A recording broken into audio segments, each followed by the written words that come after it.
తాజాంశాన్ని చూస్తున్నాం. ఇరాన్ ఆందోళనలను అమెరికా అధ్యక్షుడు ట్రంప్ ఎగదోసే ప్రయత్నం చేశారు. ఆందోళనలు కొనసాగించాలని నిరసనకారులకు పిలుపునిచ్చారు. ఈ మేరకు ట్రూత్ లో పోస్ట్ చేశారు. నిరసనకారులను హత్య చేస్తున్న వారు భారీ మూల్యం చెల్లించుకుంటారన్న ట్రంప్ హత్యలు ఆగే వరకు ఇరాన్తో చర్చలు జరపబోమని తేల్చెప్పారు. నిరసనకారులకు సహాయం అందిస్తామన్నారు. మేక్ ఇరాన్ గ్రేట్ అగైన్ అంటూ ట్రూత్ లో పేర్కొన్నారు.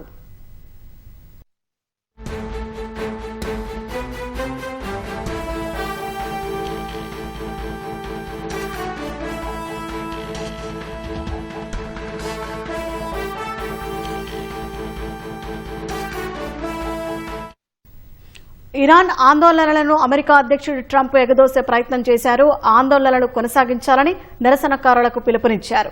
ఈ మేరకు ట్రూత్ లో పోస్ట్ చేశారు. నిరసనకారులను హత్య చేస్తున్న వారు భారీ మూల్యం చెల్లించుకుంటారన్న ట్రంప్ హత్యలు ఆగే వరకు ఇరాన్తో చర్చలు జరపబోమని తేల్చెప్పారు. నిరసనకారులకు సహాయం అందిస్తామన్నారు. మేక్ ఇరాన్ గ్రేట్ అగైన్ అంటూ ట్రూత్ లో పేర్కొన్నారు.